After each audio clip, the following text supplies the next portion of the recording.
अस्सलाम वालेकुम स्टूडेंट्स, कैसे हैं आप लोग? खैरियत है? उम्मीद है ठीक ठाक होंगे। स्टूडेंट्स, वेलकम करता हूं आपको अपने YouTube channel chemistry with Asad के ऊपर। स्टूडेंट्स, एनवायरमेंटल केमिस्ट्री का चैप्टर स्टूडेंट्स हमने स्टार्ट किया हुआ है और हमारे पास ये 10th क्लास के अंदर भी यही सेम टॉपिक है उसका, यानी सेम चैप्टर है उनका भी। और सेकेंड ईयर केमिस्ट्री के अंदर भी स्टूडेंट्स हमारे पास यही सेम टॉपिक है और सेम उसका चैप्टर है। बस थोड़ी बहुत इसके अंदर चेंजेस है कुछ एमसीक्यूज़ के हवाले से। तो वो अगर दोनों ही ये इस लेक्चर को देख लें, यानी 10th क्लास के भी स्टूडेंट्स और एफईसी के सेकेंड ईयर के स्टूडेंट्स भी, तो दोनों के लिए ही फ़ायदेमंद है। 10th क्लास के लिए थोड़ी सी एडवांस चीज़ें भी हो जाएंगी और साथ साथ में उनके अंदर उनके टॉपिक के अंदर जितना भी मतलब उसके उनके कंटेंट है उनके पास अवेलेबल, वो भी साथ में इस चीज़ को कवर कर जाएंगे। स्टूडेंट्स, इन्वायरमेंटल केमिस्ट्री को डिस्कस करने से पहले थोड़ी सी हम इसकी अर्थ की जो है ना वो थोड़ी सी हिस्ट्री को पढ़ते हैं। कि कहा जाता है कि 4.5 billion years ago, 4.5 billion years ago earth जो थी हमारी, ये एक हॉट मास था। क्या था? एक हॉट मास था, एक बहुत ही गर्म शोला था जो कि आहिस्ता आहिस्ता ठंडा होता चला गया और इसके ऊपर जितने भी वाटर वेपर्स थे या स्टीम्स थे ये कंडेंस होके वाटर में कन्वर्ट हुए। यानी हॉट मास के ऊपर क्या चीज़ थे? जो स्टीम थी हमारे पास, स्टीम कन्वर्ट हुई स्टूडेंट्स किसके अंदर? वाटर के अंदर। और नेक्स्ट जो इस ज़मीन के अंदर जितनी भी गैसेस थी, एटमॉस्फेरिक गैसेस, इन्होंने प्रोवाइड किया आपको एटमॉस्फेयर। इनके ऊपर जितने भी गैसेस थे आफ्टर कूलिंग, ये जब ज़मीन ठंडी होती गई, इन्होंने एटमॉस्फेयर क्रिएट किया जिसके अंदर हमारे पास मुख्तलिफ़ किस्म के गैसेस होते हैं, जैसे नाइट्रोजन गैस है, ऑक्सीजन गैस है, कार्बन डाइऑक्साइड है, आर्गन है, दूसरे गैसेस हैं। ये गैसेस ने ज़मीन को सूटेबल बनाया फॉर लिविंग। इसके अलावा इसके अंदर एक और लेयर क्रिएट हुई जिनको हम कहते हैं स्ट्रेटोस्फेयर या ओजोनोस्फेयर, जो कि एक थिक ब्लैंकेट है अराउंड द अर्थ, जो कि यूवी या कॉस्मिक रेडिएशंस को ज़मीन पर नहीं आने देती, जिसकी वजह से हमारी अर्थ जो है ना ये प्रोटेक्टेड होती है। और इंतहाई जो डेंजरस किस्म की बीमारी जैसे स्किन कैंसर और मुख्तलिफ़ किस्म के प्लांट की जो वेजिटेशंस होती हैं उनको डिस्ट्रॉय जो कर जाते हैं यूवी रेडिएशंस, तो ये स्ट्रेटोस्फेयर के अंदर जो ओजोन होती है ये उसको प्रोटेक्ट करने के लिए। तो कुछ इसकी हिस्ट्री के हवाले से थी कि 4.5 बिलियन ईयर्स अगो ज़मीन एक हॉट मास था, उसके ऊपर जो स्टीम थी वो वाटर में कन्वर्ट हुई, इनके ऊपर जो गैसेस थे उन्होंने एटमॉस्फेयर को क्रिएट किया और नेक्स्ट इसके अंदर जो स्ट्रेटोस्फेयर होते हैं इसने और भी लाइफ को सूटेबल बनाया, इस अर्थ के ऊपर रहने के काबिल बनाया। अब डियर स्टूडेंट्स, हम इस अर्थ को या अर्थ के ऊपर 4 नेचुरल सिस्टम पाए जाते हैं। अर्थ के ऊपर स्टूडेंट्स हमारे पास हमारी जो अर्थ है, हमारी जो ज़मीन है, इसके ऊपर 4 नेचुरल सिस्टम्स आपको देखने को मिलते हैं। कौन कौन से स्टूडेंट्स? एक को हम कहते हैं बायोस्फीयर, एक हमारे पास होता है जियोस्फीयर, तीसरा हमारे पास होता है हाइड्रोस्फीयर और एंड पे है चौथा जो हमारे पास है वो है आपका एटमॉस्फेयर। स्टूडेंट्स, बायोस्फीयर जैसे कि नाम से ज़ाहिर है वो इलाका जहाँ पर तमाम किस्म के लिविंग थिंग्स रहते हों, whether they will be plant, viruses, bacteria और ह्यूमन बीइंग। जियोस्फीयर नाम से ज़ाहिर है, इसको एक दूसरा नाम कहते हैं लिथोस्फीयर भी इसको हम कहते हैं। और ये मोस्टली जितने भी आपके पास मिनरल्स होते हैं, मादनियात होते हैं, वो आपको इस इलाके के अंदर, इस लोकेशन के अंदर आपको मिलते हैं। हाइड्रोस्फीयर जैसे नाम से ज़ाहिर है कि दुनिया के किसी भी कोने में वाटर जहाँ पर अवेलेबल है, चाहे वो क्लाउड्स में है, चाहे वो ज़मीन है, चाहे अंडरग्राउंड है, तमाम का साम कहाँ जाता है? हाइड्रोस्फीयर्स के अंदर। और अगला जो कि हमारे पास टॉपिक ऑफ कंसर्न भी है आज, उसको हम कहते हैं एटमॉस्फेयर। अब स्टूडेंट्स, एटमॉस्फेयर क्या होता है? किस तरह ये वर्क करता है और किस तरह यहाँ पर इसकी वजह से लाइफ सुइटेबल है फॉर अर्थ रहने के लिए भी, और अगर इसी केमिकल कंपोजिशन के अंदर थोड़ा सा भी बिगाड़ आ जाए तो ये कौन कौन से नुकसानात का बायस बनता है। और फिर हम इंशाल्लाह एटमॉस्फेयर को फर्दर 5 टाइप्स के अंदर उसको हम क्लासीफाई भी करेंगे on the base of their chemical composition and temperature. तो वन बाय वन इसको देखते हैं। थोड़ा सा हम इसको पहले एटमॉस्फेयर को देखते हैं कि एटमॉस्फेयर हमारे पास क्या होती है। स्टूडेंट्स एटमॉस्फेयर हमारे पास अर्थ के इर्द गिर्द एक प्रोटेक्टिव ब्लैंकेट या इन्वेलप ऑफ लेयर्स या एयर्स होता है।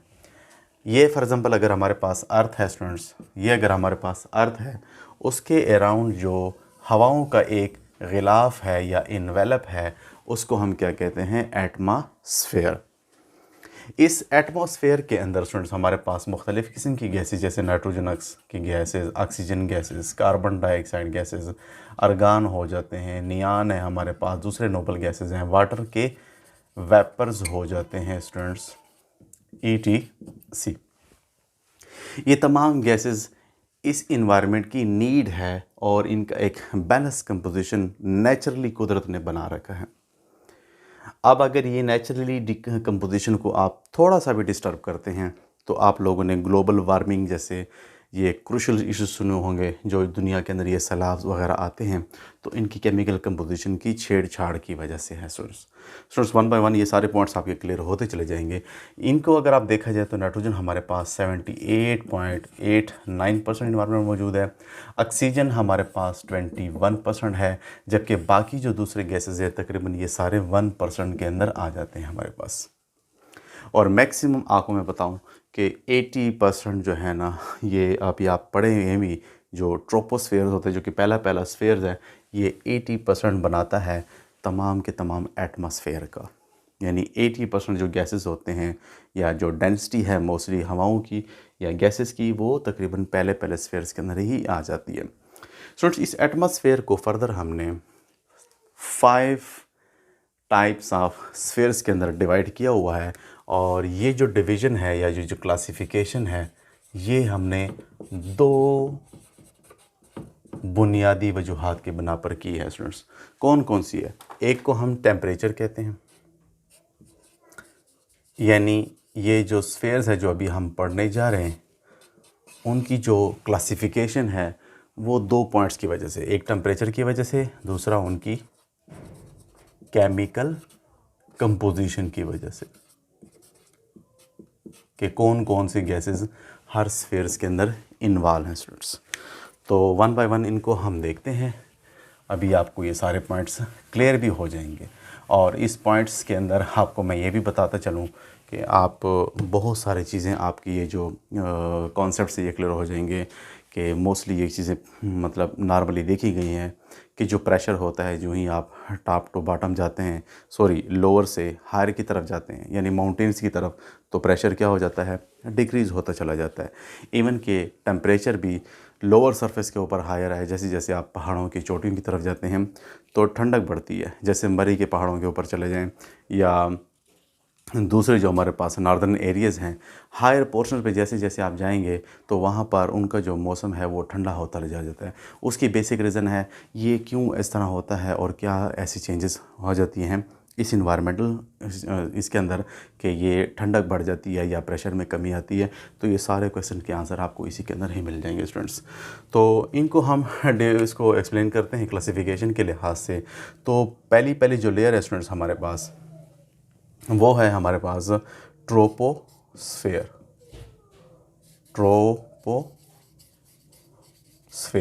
दूसरी जो लेयर हमारे पास होती है वो है स्ट्रेटोस्फेयर।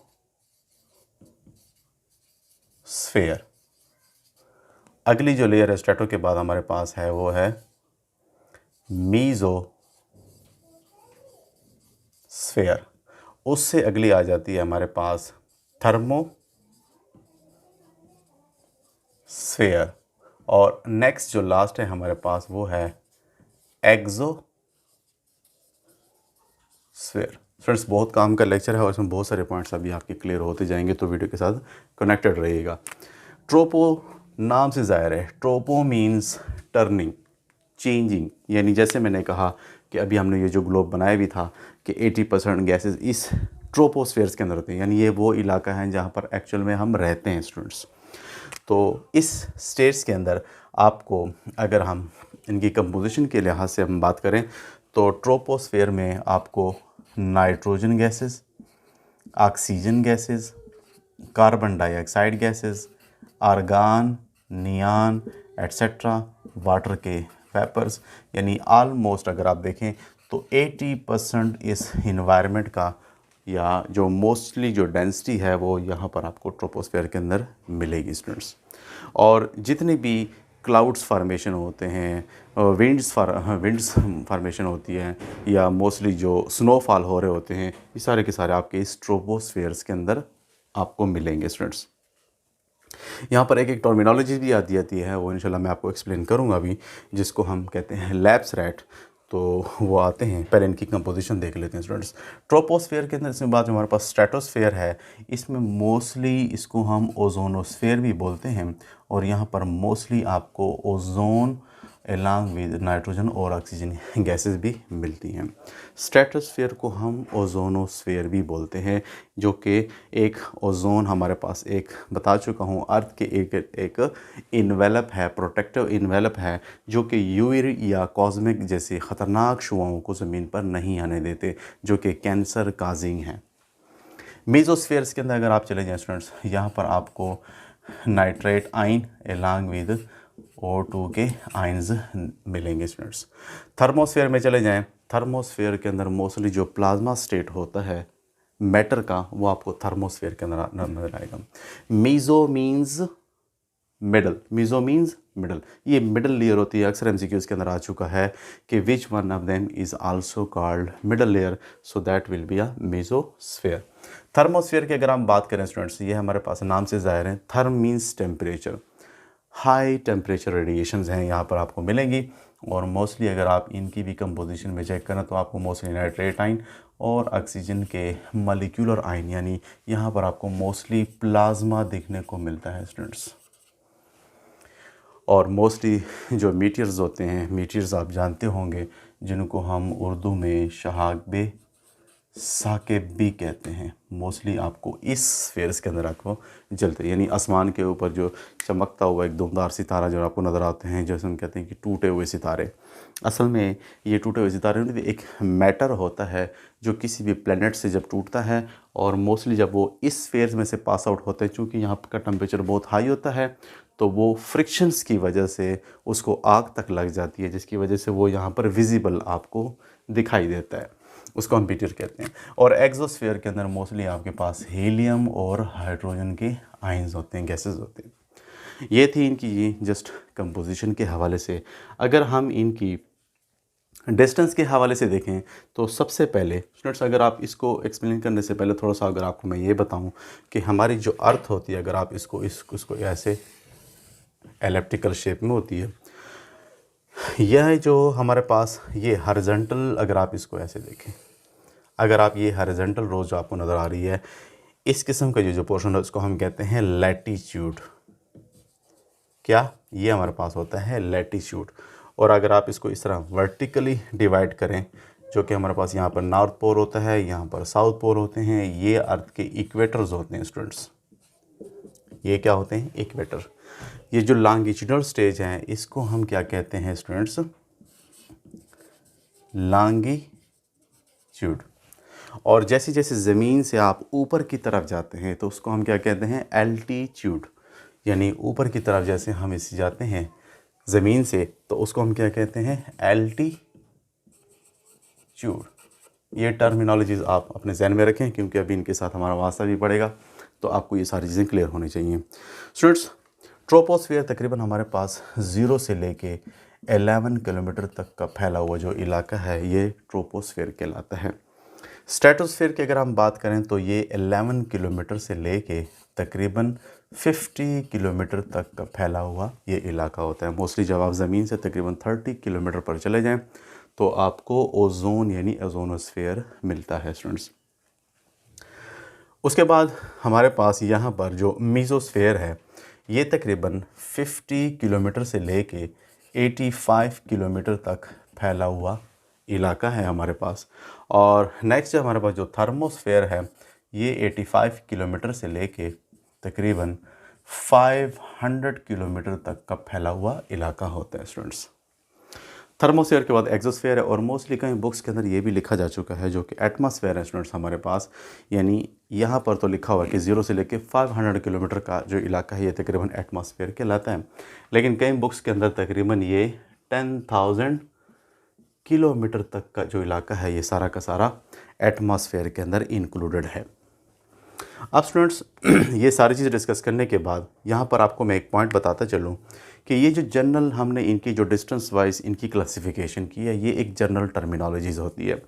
मोस्टली इनके दरमियान में एक गैप्स भी होते हैं, ये हर फेज़ के दरमियान में एक गैप्स होते हैं जो कि मोस्टली बुक्स के अंदर आपको बताई नहीं गई, लेकिन इन गैप्स के बारे में भी MCQs आ सकते हैं। और ये जो गैप्स होते हैं ये तकरीबन जैसे कि फॉर एग्ज़ाम्पल अगर मैं आपको यहाँ पर बना के दिखाऊँ कि अगर फॉर एग्ज़ाम्पल हमारे पास ये जो दरमियान का ये इलाका है, शुरू में यहाँ पर क्या है, ट्रोपोस्फेयर है जो कि फॉर एग्ज़ाम्पल अगर 0 से यहाँ पर 10 किलोमीटर तक का फासला है, और फर्दर अगर आप यहाँ पे चले जाएं 10 to 20 तो ये जो गैप आपको नज़र आ रहा है स्टूडेंट्स ये वाला, इसको हम कहते हैं ट्रोपोपाज, और उसके ऊपर हमारे पास क्या आ जाता है, स्ट्रेटोस्फेयर। तो हर स्फेयर्स के दरमियान में इनके दरमियान में मिडल जो स्पेसेस होती हैं, गैप्स होते हैं, इनको हम कहते हैं यहाँ पर ट्रोपोपाज, स्ट्रेटोपाज, मीज़ोपाज, थर्मोपाज, इनके भी गैप्स होते हैं। और मोस्टली देखा गया है कि इन गैप्स के दरमियान में मोस्टली इनकी जो कंपोजिशन है और टेम्परेचर चेंजेस हैं यहाँ पर कांस्टेंट रहते हैं, यानी इनकी जो टेम्परेचर है इन गैप्स के दरमियान में ये भी कांस्टेंट देखा गया है एक्सपेरिमेंटली स्टूडेंट्स। अगली जो चीज़ मैं आपको यहाँ पर बताता चलूँ स्टूडेंट्स कि यहाँ पर कुछ अहम पॉइंट्स भी आप नोट कर लें इनके हवाले से कि ट्रोपोस्फेयर जो हमारे पास होते हैं जहाँ पर हम रहते हैं ये तकरीबन एटमॉस्फेयर का तकरीबन 80% हिस्सा इस ट्रोपोस्फेयर के अंदर पाया जाता है, और इंतहाई स्मॉलेस्ट रीजन है, 0 to 11 किलोमीटर है स्मॉलेस्ट रीजन है, और 80% जो डेंसर है वो तकरीबन आपका ये ट्रोपोस्फेयर ही होता है। स्ट्रेटोस्फेयर को स्टूडेंट्स हम ओजोनोस्फेयर भी बोलते हैं, और ये थिक प्रोटेक्टिव ब्लैंकेट की तरह ओजोन यहाँ पर होते हैं जो कि यूवी रेडिएशन को ज़मीन पर नहीं आने देते। मीज़ोस्फेयर्स को मिडल लेयर भी बोलते हैं, और ये मोस्टली हमारे पास कोल्डेस्ट रीजन कहलाता है। कौन सा रीजन? कोल्डेस्ट, इंतहाई ठंडा रीजन आपका ये मीज़ोस्फेयर होता है। ये अभी हम पढ़ेंगे कि ये क्यों इतना ठंडा रहता है, इसकी बेसिक रीज़न क्या है। थर्मोस्फेयर मोस्टली अभी बता चुका हूँ स्टूडेंट्स, इसको हम आयोनोस्फेयर भी कहते हैं, इनका दूसरा नाम आयोनोस्फेयर भी कहलाता है। क्या कहलाता है?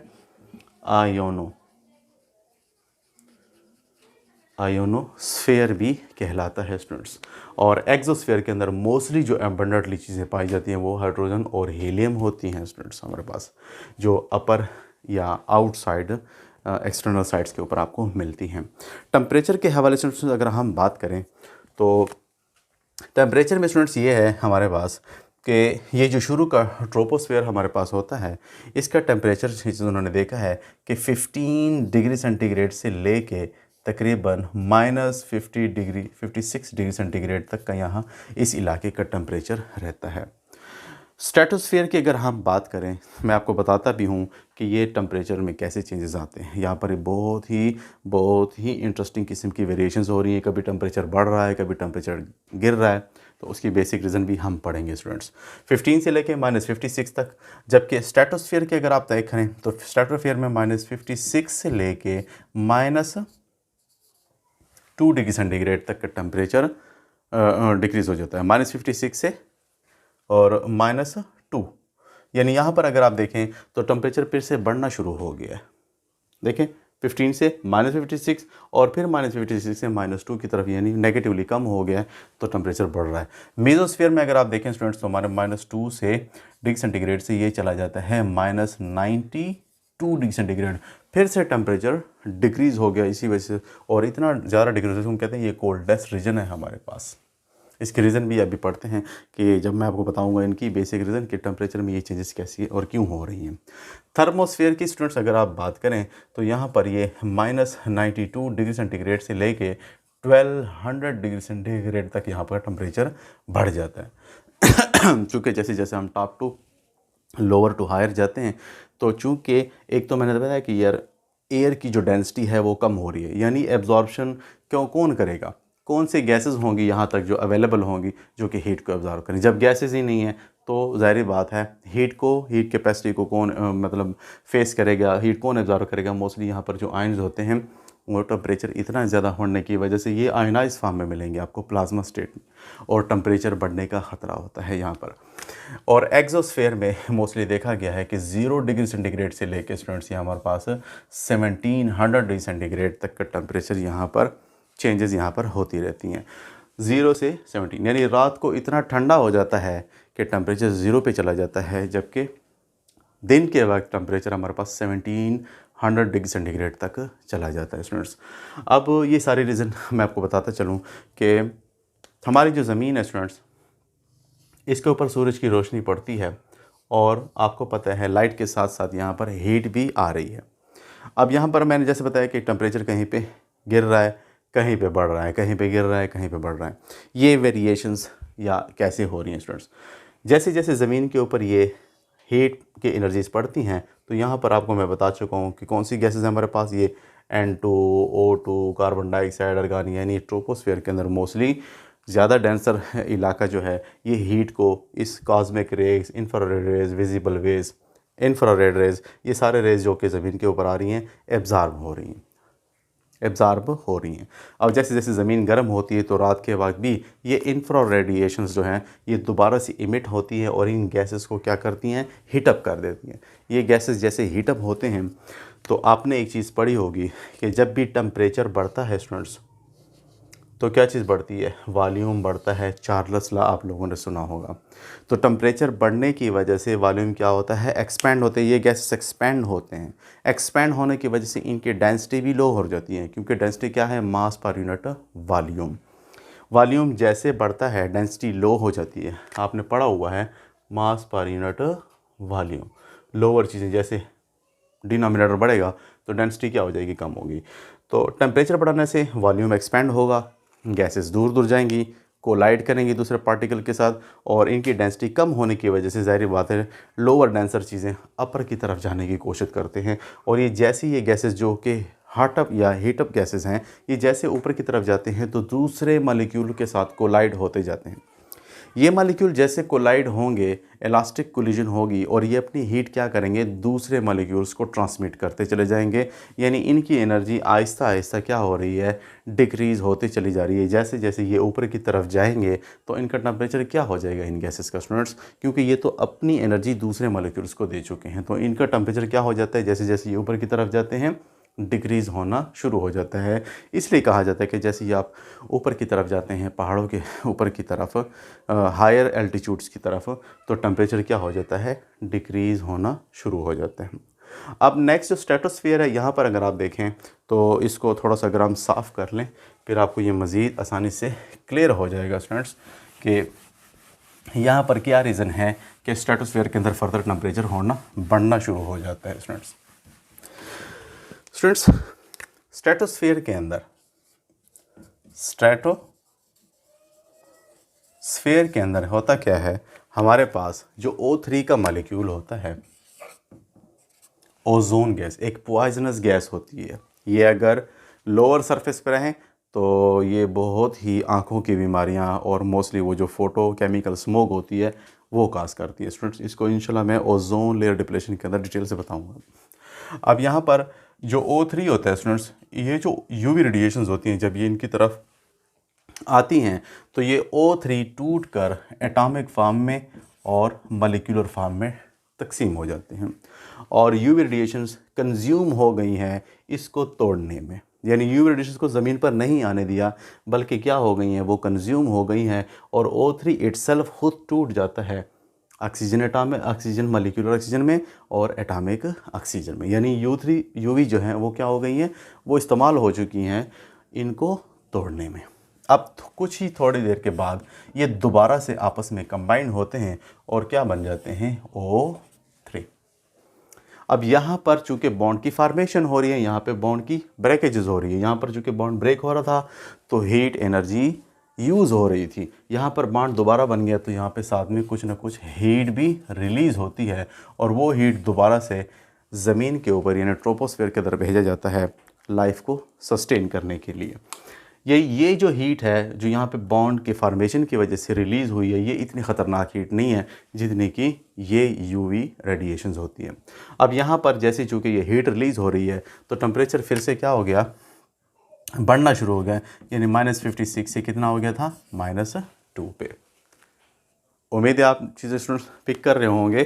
तो नेक्स्ट चीज़ है स्ट्रेटोस्फीयर के बाद हमारे पास कौन सी थी, मेसोस्फीयर्स के अंदर, जिसको हम इंतहाई कोल्डेस्ट रीजन भी कहते हैं। स्टूडेंट्स वहाँ पर चूँकि कोई गैसेज ही नहीं है इतने ज़्यादातर आपको NO2 नाइट्रेट आइन और मोस्टली आपको ऑक्सीजन के आइंस मॉलिक्यूलर आइन देखते हैं और ये इतनी ज़्यादा मिकदार में हीट को एब्जॉर्ब नहीं कर सकते। यानी वो गैसेस जो कि ट्रोपोस्फेयर के अंदर जो कि अवेलेबल हैं, जो कि मोस्टली हीट एब्जॉर्बर होते हैं, वो यहाँ पर अवेलेबल ही नहीं है, जिसकी वजह से टेम्परेचर गिरता चला जाता है। टेम्परेचर -2 से -92 तक चला जाता है। इंतहाई कोल्डेस्ट रीजन होता है। उसके ऊपर जो पोर्शन है हमारे पास वो क्या है, थर्मोस्फेयर, जो नाम से ज़ाहिर है टेम्परेचर वाला जोन। यहाँ पर भी यही होता है कि गैसेस हैं नहीं, मुसलसल टेम्परेचर आ रहा है और जिसकी वजह से वहाँ उस एरिया का या उस इलाके का टेम्परेचर मुसलसल बढ़ता चला जाता है स्टूडेंट्स। और मोस्टली जैसे जैसे ये एक्सपेरिमेंटली भी प्रूव है कि आप जब हायर एल्टीट्यूड की तरफ जाते हैं सन की तरफ तो टेम्परेचर ऑटोमेटिकली फर्दर बढ़ना स्टार्ट हो जाता है स्टूडेंट्स। तो थर्मोस्फेयर के अंदर टेम्परेचर आपका तकरीबन -92 से 1200 डिग्री सेंटीग्रेड तक चला जाता है। और उसके बाद हमारे पास चूँकि एक्सोस्फेयर है तो बता चुका हूँ, वो उनका जो टेम्परेचर है वो 0 से 1700 डिग्री सेंटीग्रेड के दरमियान में चलते जाता है। अब यहाँ पर एक लास्ट चीज़ हमसे रह गई है जो कि हम कहते हैं lapse rate. Students lapse rate क्या होती है, मोस्टली एक्सपेरिमेंटली एक टेक्नोलॉजी है, इससे देखा गया है कि ट्रोपोस्फेयर के अंदर तकरीबन इस 6.5 डिग्री सेंटीग्रेड पर किलोमीटर के हिसाब से टेम्परेचर डिक्रीज़ हो रहा होता है। जैसे जैसे आप ट्रोपोस्फेयर से हायर एल्टीट्यूड की तरफ चलते जाते हैं तो टेम्परेचर में एलॉन्ग विद यानी किलोमीटर के हिसाब से 6.5 एक फैक्टर यानी 6.5 एक फैक्टर के हिसाब से चेंजेस आ रही होती हैं। यानी आप ऐसे समझें कि टेम्परेचर में डिक्रीज़ आना शुरू हो जाता है जैसे जैसे आप पर किलोमीटर के हिसाब से ट्रोपोस्फेयर से हायर एल्टीट्यूड की तरफ जाते हैं। फॉर एग्ज़ाम्पल अगर आप ट्रोपोस्फेयर में हैं तो हमारा जो टेम्परेचर है वो 6.5 डिग्री सेंटीग्रेड पर किलोमीटर होगा। लेकिन अगर आप 1 किलोमीटर तक का फासला तय करते हैं तो यहाँ पर टेम्परेचर क्या हो जाएगा, -6.5 डिग्री सेंटीग्रेड पर किलोमीटर के हिसाब से चेंज आ जाएगा। अगर आप नेक्स्ट अगले किलोमीटर यानी 2 किलोमीटर तक आप चले गए हैं तो मज़ीद 6.5 को लेस कर लें, यानी -6.5 एंड -6.5 तो वो हो जाएगा -13 डिग्री पर किलोमीटर के हिसाब से। So the decrease in temperature with altitude is called lapse rate. और कितना फ़र्क पड़ रहा होता है, 6.5 डिग्री पर किलोमीटर के हिसाब से डिफरेंस आ रहा होता है हर किलोमीटर पर, जैसे जैसे आप ट्रोपोस्फेयर से हायर एल्टीट्यूड की तरफ चलते जाते हैं। तो उम्मीद है आपने तकरीबन सारे पॉइंट्स क्लियर कर लिए होंगे। फिर भी किसी पॉइंट पर अगर आपको समझ नहीं है स्टूडेंट्स तो लाजमी कमेंट सेक्शन के अंदर कमेंट करें, इंशाल्लाह वो चीज़ भी आपको मैं क्लियर करवा लूँगा। और अगर आपको वीडियोज़ अच्छी लग रही हैं तो लाजमी इसको लाइक शेयर एंड सब्सक्राइब लाजमी कीजिएगा। वीडियो को देखते रहें। Thank you so much for watching my videos.